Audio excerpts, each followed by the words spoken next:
नमो भगवते वासुदेवाय। आप सभी का हमारे YouTube चैनल पर हार्दिक स्वागत है। आज पूर्णिमा के दिन आइए सुने श्री सत्यनारायण भगवान की कथा और आरती। शास्त्रों में बताया गया है कि सत्यनारायण व्रत कथा का पाठ करने से व्यक्ति को 1000 यज्ञ करने के बराबर पूर्ण फल की प्राप्ति होती है। सत्यनारायण भगवान व्रत कथा में भगवान विष्णु के सत्य स्वरूप के बारे में बताया गया है। इस व्रत का पाठ करने से घर में सुख समृद्धि का वास होता है और भगवान विष्णु की कृपा सदैव बनी रहती है। इसलिए कथा को आप पूरा श्रद्धा और भक्ति के साथ अवश्य सुने। प्रेम से बोले श्री लक्ष्मी नारायण भगवान की जय हो। एक समय की बात है, नैमिषारण्य तीर्थ में शौनक आदि 88,000 ऋषियों ने श्री सूत जी से पूछा, हे प्रभु, इस कलयुग में वेद विद्या रहित मनुष्यों को प्रभु भक्ति किस प्रकार मिल सकती है तथा उनका उद्धार कैसे होगा। हे मुनि श्रेष्ठ, कोई ऐसा तप बताइए जिससे थोड़े समय में ही पुण्य मिले और मनोवांछित फल भी मिल जाए। इस प्रकार की कथा सुनने की हम इच्छा रखते हैं। सर्व शास्त्रों के ज्ञाता सूत जी बोले, हे वैष्णव में पूज्य, आप सभी ने प्राणियों के हित की बात पूछी है, इसलिए मैं एक ऐसे श्रेष्ठ व्रत को आप लोगों को बताऊंगा जिसे नारद जी ने लक्ष्मी नारायण जी से पूछा था और लक्ष्मीपति ने मुनि श्रेष्ठ नारद जी से कहा था। आप सभी से ध्यान से सुनिए। एक समय की बात है, योगी राज नारद जी दूसरों के हित की इच्छा लिए अनेकों लोकों में घूमते हुए मृत्यु लोक में आ पहुंचे। यहाँ उन्होंने अनेक योनियों में जन्मे प्राय सभी मनुष्यों को अपने कर्मों द्वारा अनेकों दुखों से पीड़ित देखा। उनका दुख देख नारद जी सोचने लगे कि कैसा यत्न किया जाए जिसके करने से निश्चित रूप से मानव के दुखों का अंत हो जाए। इसी विचार पर मनन करते हुए वह विष्णु लोक में गए। वहां वह देवों के इस नारायण की स्तुति करने लगे, जिनके हाथों में शंख, चक्र, गदा और पद्म थे, गले में वरमाला पहने हुए थे। स्तुति करते हुए नारद जी बोले, हे भगवान, आप अत्यंत शक्ति से संपन्न हैं। मन तथा वाणी भी आपको नहीं पा सकती है। आपका आदि मध्य तथा अंत नहीं है। निर्गुण स्वरूप सृष्टि के कारण भक्तों के दुख को दूर करने वाले आपको मेरा नमस्कार है। नारद जी की स्तुति सुन विष्णु भगवान बोले, हे मुनिश्रेष्ठ, आपके मन में क्या बात है? आप किस काम के लिए पधारे हैं, उसे निसंकोच कहो। इस पर नारद मुनि बोले कि मृत्यु लोक में अनेक योनियों में जन्मे मनुष्य अपने कर्मों के द्वारा अनेकों दुख से दुखी हो रहे हैं। हे नाथ, आप मुझ पर दया रखते हैं तो बताइए कि वो मनुष्य थोड़े प्रयास से ही अपने दुखों से कैसे छुटकारा पा सकते हैं। श्री हरि बोले, हे नारद, मनुष्यों की भलाई के लिए तुमने बहुत अच्छी बात पूछी है। जिसके करने से मनुष्य मोह से छूट जाता है, वह बात मैं कहता हूँ, उसे सुनो। स्वर्ग लोक व मृत्यु लोक दोनों में एक दुर्लभ उत्तम व्रत है जो पुण्य देने वाला है। आज प्रेम बस होकर मैं उसे तुमसे कहता हूँ।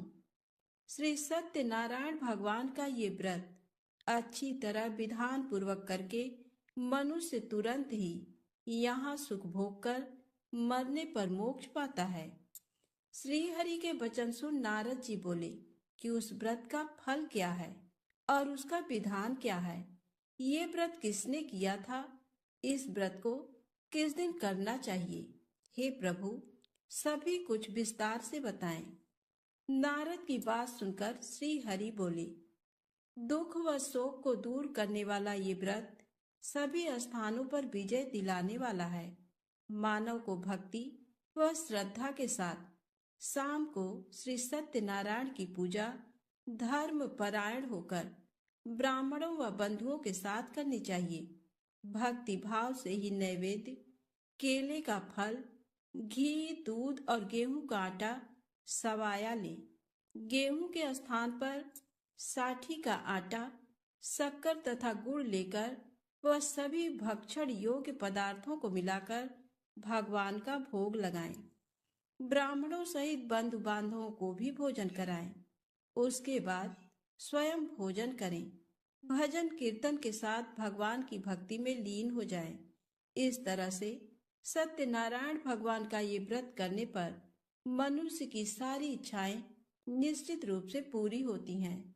इस कलिकाल अर्थात कलयुग में मृत्यु लोक में मोक्ष का यही एक सरल उपाय बताया गया है। सूत जी बोले, हे ऋषियों, जिसने पहले समय में इस व्रत को किया था उसका इतिहास कहता हूँ, ध्यान से सुनो। सुंदर काशीपुरी नगरी में एक अत्यंत निर्धन ब्राह्मण रहता था। भूख प्यास से परेशान वह धरती पर घूमता रहता था। ब्राह्मणों से प्रेम करने वाले भगवान ने एक दिन ब्राह्मण का वेश धारण कर उसके पास जाकर पूछा, हे विप्र, नित्य दुखी होकर तुम पृथ्वी पर क्यों घूमते हो? दीन ब्राह्मण बोला, मैं निर्धन ब्राह्मण हूँ, भिक्षा के लिए धरती पर घूमता हूँ। हे भगवान, यदि आप इसका कोई उपाय जानते हो तो बताइए।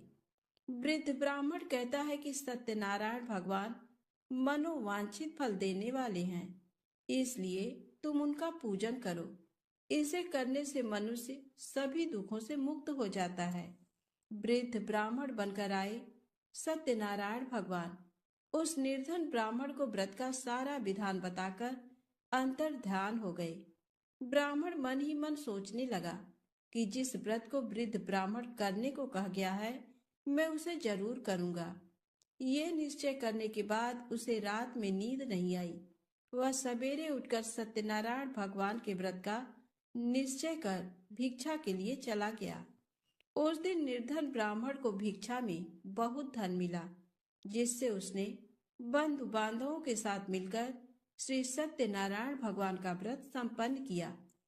भगवान सत्यनारायण का व्रत संपन्न करने के बाद वह निर्धन ब्राह्मण सभी दुखों से छूट गया और अनेक प्रकार की संपत्तियों से युक्त हो गया।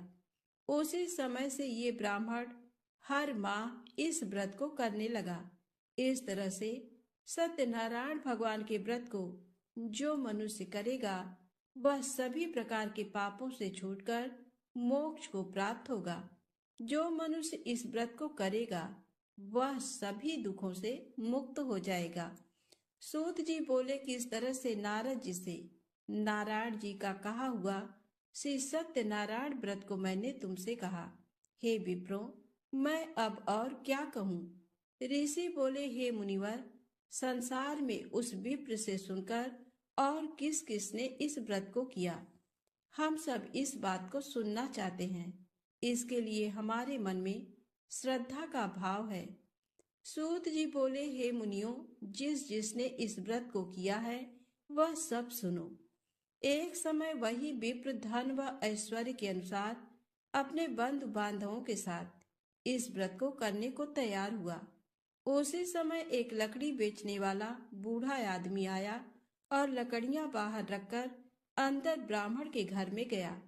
प्यास से दुखी वह लकड़हारा उनको व्रत करते देख विप्र को नमस्कार कर पूछने लगा कि आप ये क्या कर रहे हैं तथा इसे करने से क्या फल मिलेगा, कृपया मुझे भी बताएं। ब्राह्मण ने कहा कि सब मनोकामनाओं को पूरा करने वाला ये सत्यनारायण भगवान का व्रत है। इनकी कृपा से ही मेरे घर में धन धान्य आदि की वृद्धि हुई है। विप्र से सत्यनारायण व्रत के बारे में जानकर लकड़हारा बहुत प्रसन्न हुआ। चरणामृत लेकर वह प्रसाद खाने के बाद वह अपने घर गया। लकड़हारे ने अपने मन में संकल्प किया कि आज लकड़ी बेचने से जो धन मिलेगा उसी से श्री सत्यनारायण भगवान का उत्तम व्रत करूंगा। मन में इस विचार को ले बूढ़ा आदमी सिर पर लकड़ियां रख उस नगर में बेचने गया जहां धनी लोग ज्यादा रहते थे। उस नगर में उसे अपनी लकड़ियों का दाम पहले से 4 गुना अधिक मिलता है। बूढ़ा प्रसन्नता के साथ दाम लेकर केले, शक्कर, घी, दूध, दही और गेहूं का आटा ले और सत्यनारायण भगवान के व्रत की अन्य सामग्रियां लेकर अपने घर गया। वहां उसने अपने बंधु बांधवों को बुलाकर विधि विधान से सत्यनारायण भगवान का पूजन और व्रत किया। इस व्रत के प्रभाव से वह बूढ़ा लकड़हारा धन, पुत्र आदि से युक्त होकर संसार के समस्त सुख भोग अंत काल में वैकुंठ धाम चला गया। सूत जी बोले, हे श्रेष्ठ मुनियों, अब आगे की कथा कहता हूँ। पहले समय में उल्का मुख नाम का एक बुद्धिमान राजा था। वह सत्य वक्ता और जितेंद्री था। प्रतिदिन देव स्थानों पर जाता और निर्धनों को धन देकर उनके कष्ट दूर करता था। उसकी पत्नी कमल के समान मुख वाली तथा सती साध्वी थी। भद्रशिला नदी के तट पर उन दोनों ने श्री सत्यनारायण भगवान का व्रत किया। उसी समय साधु नाम का एक वैश्य आया। उसके पास व्यापार करने के लिए बहुत सा धन भी था।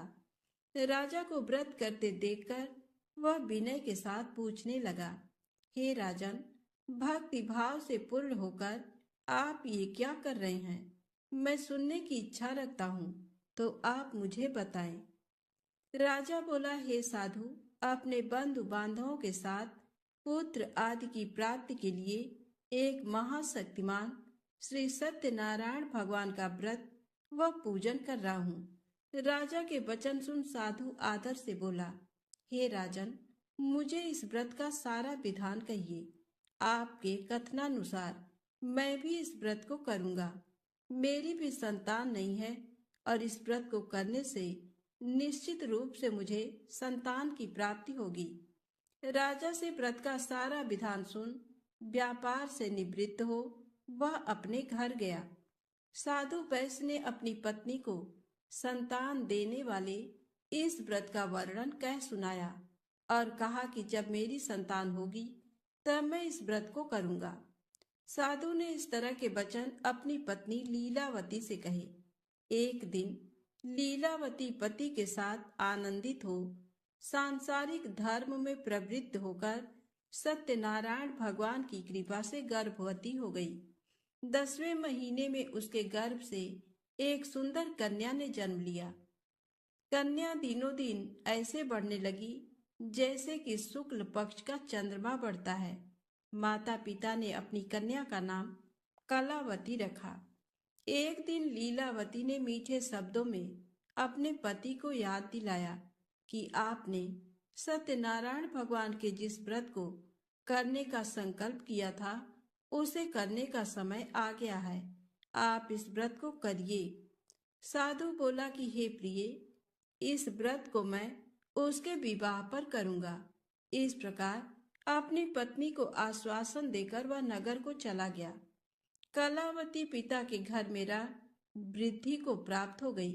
साधु ने एक बार नगर में अपनी कन्या को सखियों के साथ देखा तो तुरंत ही दूत को बुलाया और कहा कि मेरी कन्या के योग्य वर देखकर आओ। साधु की बात सुनकर दूत कंचन नगर में पहुंचा और वहां देखभाल कर लड़की के सुयोग्य वणिक पुत्र को ले आया। सुयोग्य लड़के को देख साधु ने बंधु बांधवों को बुलाकर अपनी पुत्री का विवाह कर दिया।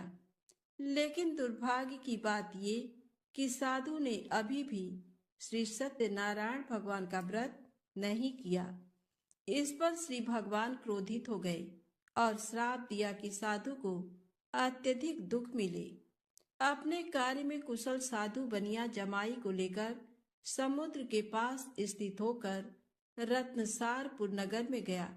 वहां जाकर दामाद ससुर दोनों मिलकर चंद्रकेतु राजा के नगर में व्यापार करने लगे। एक दिन भगवान सत्यनारायण की माया से एक चोर राजा का धन चुराकर भाग रहा था। उसने राजा के सिपाहियों को अपना पीछा करते देख चुराया हुआ धन वहां रख दिया जहां साधु अपने जमाई के साथ ठहरा हुआ था। राजा के सिपाहियों ने साधु वैश्य के पास राजा का धन पड़ा देखा तो वह ससुर जमाई दोनों को बांधकर प्रसन्नता से राजा के पास ले गए। और कहा कि उन दोनों चोरों को हम पकड़ लाए हैं, आप आगे की कार्यवाही की आज्ञा दें। राजा की आज्ञा से उन दोनों को कठिन कारावास में डाल दिया गया और उनका सारा धन भी उनसे छीन लिया गया। श्री सत्यनारायण भगवान के श्राप से साधु की पत्नी भी बहुत दुखी हुई। घर में जो धन रखा था उसे चोर चुरा ले गए। शारीरिक तथा मानसिक पीड़ा व भूख प्यास से अति दुखी हो अन्न की चिंता में कलावती ब्राह्मण के घर गई। वहां उसने श्री सत्यनारायण भगवान का व्रत होते देखा। फिर कथा भी सुनी। वह प्रसाद ग्रहण कर रात को घर वापस आई। माता ने कलावती से पूछा कि हे पुत्री, अब तक तुम कहाँ थी? तेरे मन में क्या है?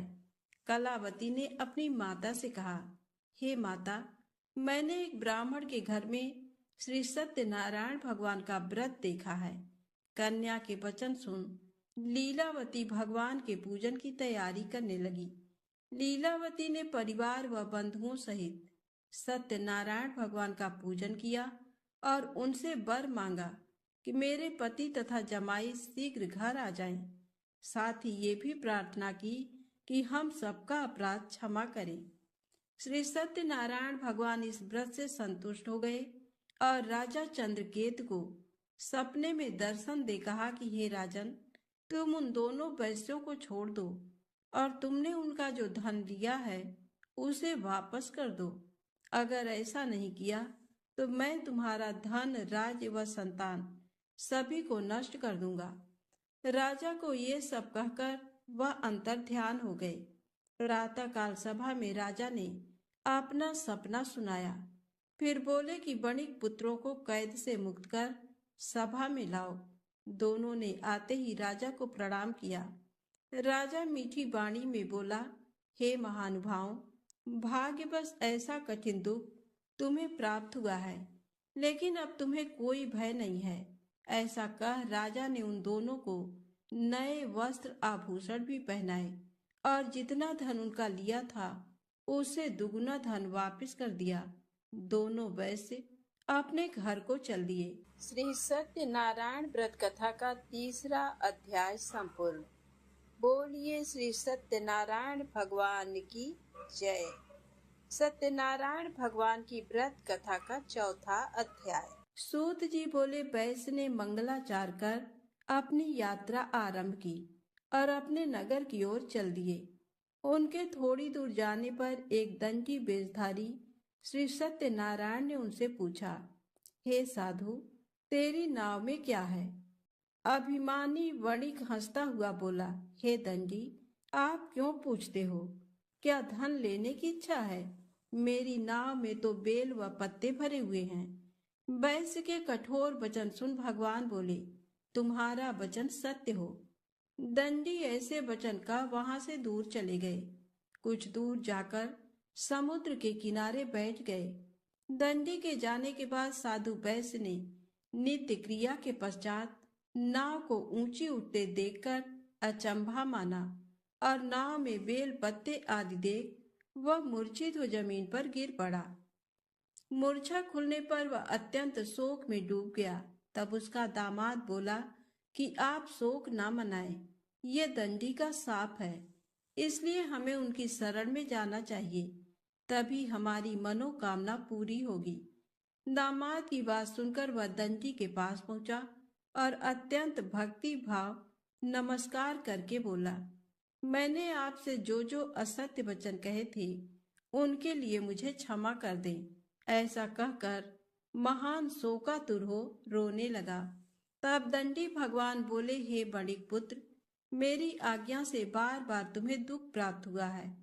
तुम मेरी पूजा से विमुख हुआ।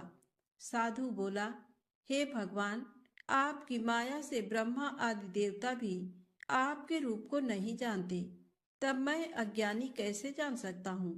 आप प्रसन्न होइए। अब मैं सामर्थ्य के अनुसार आपकी पूजा करूँगा। मेरी रक्षा करो और पहले के समान नौका में धन भर दो। साधु वैश्य के भक्ति पूर्वक वचन सुनकर भगवान प्रसन्न हो गए और उसकी इच्छा अनुसार वरदान देकर अंतर ध्यान हो गए। ससुर जमाई जब नाव पर आए तो नाव धन से भरी हुई थी। फिर वहीं अपने अन्य साथियों के साथ सत्यनारायण भगवान का पूजन कर अपने नगर को चल दिए।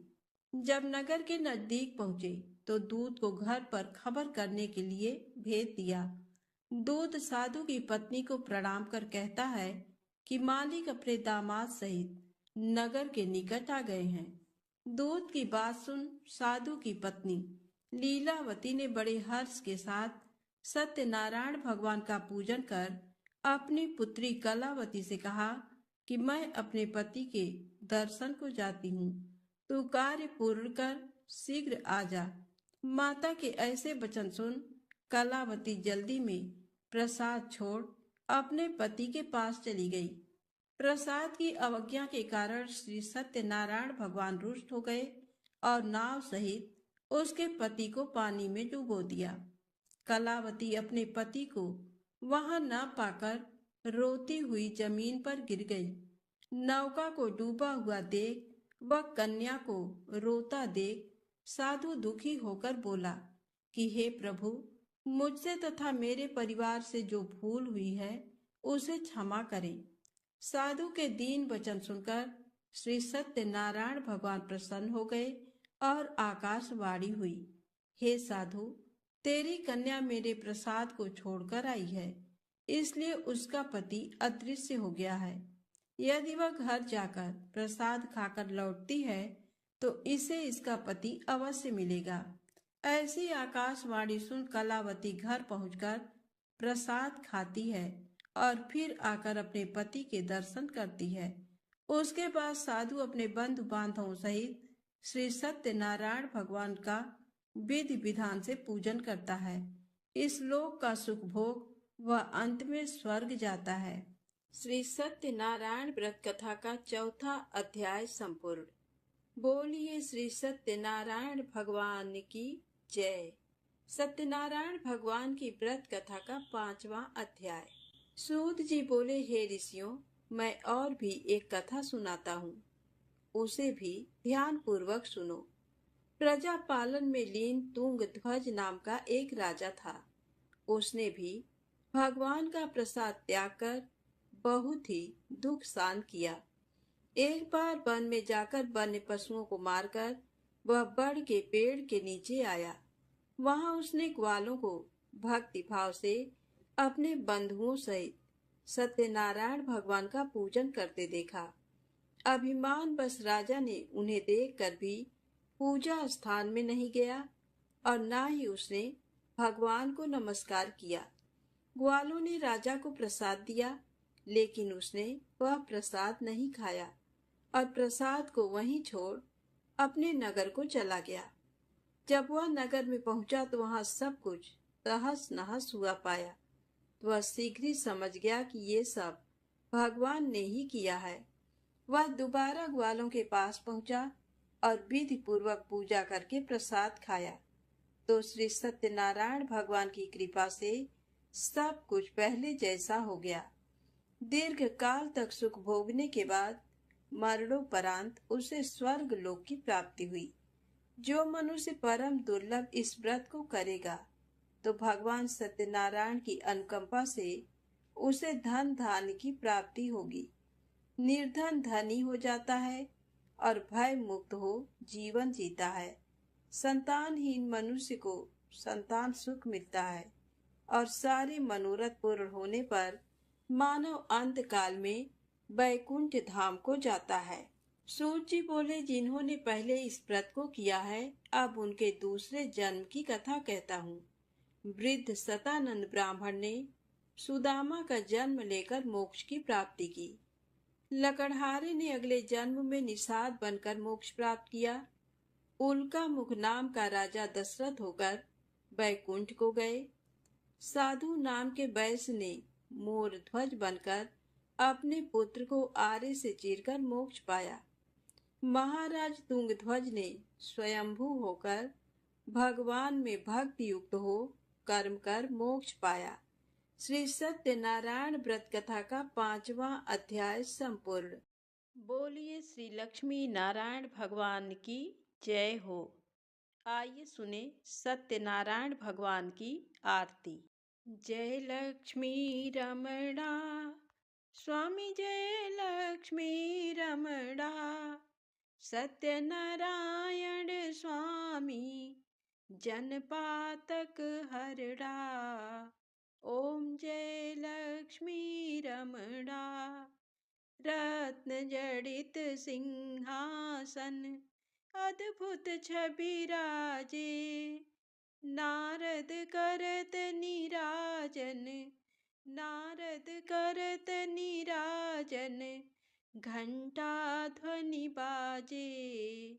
ओम जय लक्ष्मी रमणा, प्रकट भये कलि कारण, द्विज को दरस दियो, बूढ़ो ब्राह्मण बन कर, बूढ़ो ब्राह्मण बन कर, कंचन महल कियो। जय लक्ष्मी रमणा, दुर्बल भील कठारो, जिन पर कृपा करी, चंद्रचूड़ एक राजा, चंद्रचूड़ एक राजा, तिनकी विपत्ति हरी।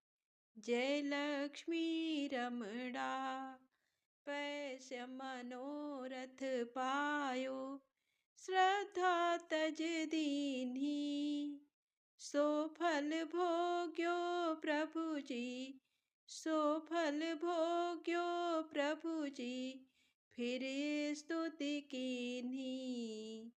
जय लक्ष्मी रमणा, भाव भक्ति के कारण, छिन छिन रूप धर्यो, श्रद्धा धारण कीन्ही, तिनको काज सर्यो। जय लक्ष्मी रमणा, ग्वाल बाल संग राजा, वन में भक्ति करी, मन वांछित फल दीन्हो, मन वांछित फल दीन्हो, दीन दयालु हरि। जय लक्ष्मी रमणा, चढ़त प्रसाद सवायो, कदली फल मेवा, धूप दीप तुलसी से, धूप दीप तुलसी से, राजी सत्य देवा। जय लक्ष्मी रमणा, सत्यनारायण जी की आरती जो कोई नर गावे, तन मन सुख संपत्ति मन वांछित फल पावे। जय लक्ष्मी रमणा, जय लक्ष्मी रमणा, स्वामी जय लक्ष्मी रमणा, सत्यनारायण स्वामी जनपातक हरड़ा। जय लक्ष्मी रमणा। बोलिए श्री लक्ष्मी नारायण भगवान की जय।